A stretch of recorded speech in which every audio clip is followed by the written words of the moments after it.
압살롬은 또 사람을 보내어서 다윗의 참모이던 길로 사람 아히도벨을 그의 성읍인 길로에서 올라오라고 초청하였다. 아히도벨은 길로에서 정규적인 제사 일을 맡아보고 있었다. 이렇게 반란 세력이 점점 커지니 압살롬을 따르는 백성도 점점 더 많아졌다. 전령 한 사람이 다윗에게 와서 보고하였다. 이스라엘 백성의 마음이 모두 압살롬에게로 기울어졌습니다. 그러자 다윗은 예루살렘에 있는 모든 신하에게 말하였다. 서둘러서 모두 여기에서 도망가자. 머뭇거리다가는 아무도 압살롬의 손에서 살아남지 못할 것이다. 어서 이곳을 떠나가자. 그가 곧 와서 우리를 따라잡으면 우리에게도 재앙을 입히고 이 도성도 칼로 칠 것이다. 사무엘기하 15장 12절에서 14절 말씀. 압살롬은 그술 땅에서 예루살렘으로 돌아오고 2년이 지났을 때 요압으로 하여금 아버지 다윗이 자신을 용서하게 만들었습니다. 압살롬은 아버지로부터 용서를 받기 위해서 그렇게 했던 것은 아니었습니다. 그 후에 압살롬의 행보를 보면 거기에는 다른 목적이 있었음을 알 수 있습니다. 예루살렘으로 돌아온 압살롬은 수레와 말 여러 피를 마련하고 호위병도 50명이나 갖추었습니다. 이는 왕에게나 어울리는 규모였습니다. 또한 압살롬은 아침마다 일찍 일어나 사람들이 많이 드나드는 성문에 가서 판결을 받기 위해 왕을 찾아오는 사람들을 만났습니다. 압살롬은 그들의 사연을 주의 깊게 들어주었고 현 다윗 정부에서는 그 사연을 듣고 제대로 판결해 줄 리가 없는 현실을 비판했습니다. 그리고는 자신이 높은 자리에 앉기만 하면 그 모든 사연을 공정히 판결해 줄 것이라 말했습니다. 그리고 사람들이 자신에게 엎드려 절을 하려고 하면 그 사람의 손을 붙잡고 일으켜 세워주고 뺨에 입을 맞추어 주었습니다.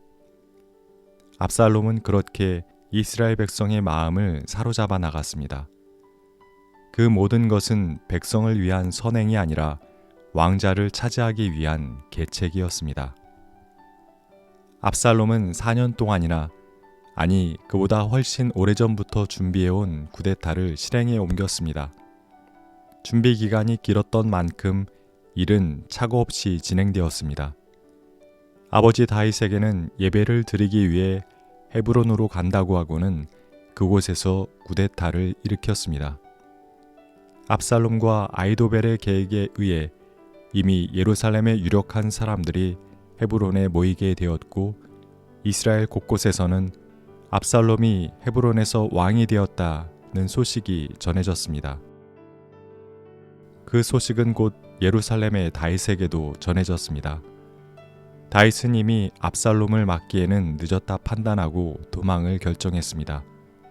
신하들도 다윗을 따라 예루살렘 성을 떠나 피난길에 올랐습니다. 적국의 공격을 받아 피신하는 것이 아니었습니다. 자기의 아들 손에 죽임을 당할까 두려워 피신하는 것이었습니다. 다윗은 기드론 골짜기를 지나 감람산 언덕을 올라가며 계속 울었습니다. 신발도 신지 않고 맨발로 그 길을 걸어갔습니다. 다윗은 지극한 고통 속에서도 주도 면밀했습니다. 가드 사람 이때는 자신을 따라오게 하므로 호위를 맡게 했고 제사장 사독과 아비아달은 예루살렘에 남게 하여 압살롬의 일거수 일투족을 자신에게 보고하게 했습니다. 그리고 아렉 사람 후세도 자신을 따라오지 말고 예루살렘에 남아있다가 압살롬을 섬기는 척하면서 쿠데타가 성공하지 못하도록 힘을 쓰게 했습니다. 그런데 어떻게 이스라엘 백성의 마음은 다윗에게서 압살롬에게로 옮겨갔던 것일까요? 압살롬이 간교하게 백성들의 마음을 사로잡기는 했지만 다윗 정부와 이스라엘 백성 사이가 본디 좋지만은 않았던 것으로 보입니다. 다윗 정부에 대한 백성의 신뢰가 줄어든 데에는 우리아와 바세바 사건이 결정적이었을 것입니다.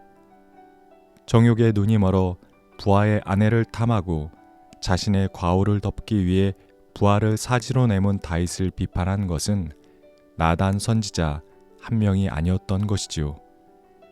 많은 백성이 그 사건을 계기로 다윗에게 등을 돌렸을 것입니다.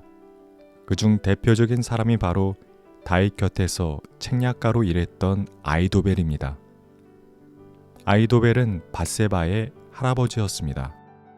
아이도벨은 자신의 손녀를 욕보이고 손주 사이를 죽게 만든 다윗을 용서할 수 없었을 것입니다. 다윗에게 큰 불만을 품기는 압살롬도 마찬가지였습니다. 압살롬은 동생 다말이 이복형 암논에 의해 겁탈당한 것에 크게 분노했고 그 분노는 정당했습니다. 이복 형제들 간에 일어나서는 안 되는 일이 일어났던 것입니다. 아버지 다윗은 당연히 암논을 징벌함으로 다말을 위로해야 했습니다. 그러나 2년이 흐르도록 다윗은 아무런 벌을 내리지 않았습니다. 다윗의 그런 우유부단함은 정의롭지 못했고 그런 다윗을 압살롬은 이해하기 어려웠을 것입니다.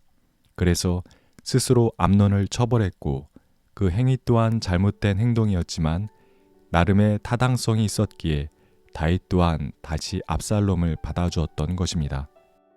그러나 아버지 다윗에 대한 압살롬의 불만은 좀처럼 사그라들지 않았습니다. 그래서 이유는 달랐지만 다윗에 대한 미움과 분노가 같았던 압살롬과 아이도벨은 함께 쿠데타를 일으키게 되었던 것입니다. 다윗의 생애에 있어 이 순간만큼 아프고 고통스러웠던 때는 없었을 것입니다. 아들 압살롬과 책사 아이도벨의 배신과 쿠데타는 그릇된 것이었습니다. 그러나 그 그릇됨은 다윗의 그릇됨과 연결되어 있습니다. 다윗이 아들 암논의 잘못된 행동을 바르게 벌했다면, 다윗이 우리아와 밧세바에게 해서는 안 되는 행동을 하지 않았다면 압살롬과 아이도벨도 다윗에게 반기를 들지는 않았을 것입니다. 그렇게 그릇됨과 그릇됨이 부딪힐 때, 그릇됨 위에 그릇됨이 더 쌓일 때 불행한 사건은 일어납니다. 늘 우리 자신을 돌아보아 그릇된 길을 가지 않도록, 그릇된 선택을 하지 않도록 노력하면 좋겠습니다. 하나님, 어렵고 힘든 일을 겪을 때마다 늘 문제의 원인을 밖에서만 찾는 이가 되지 않게 해 주십시오. 지금 내게 일어난 나쁜 일에 대해 나의 책임은 없는지 돌아보게 해 주십시오. 누군가를 아프게 하고 누군가에게 해가 될 만한 그릇된 일을 하지 않도록 노력하겠습니다. 잘못을 저질렀을 때는 깊이 반성하며 그의 온당한 책임을 지고 보상이 필요한 일에는 보상을 하겠습니다. 일상의 한 걸음 한 걸음, 관계 하나하나를 그릇되지 않고 바르고 옳게 가져가겠습니다. 주님, 우리를 인도해 주십시오.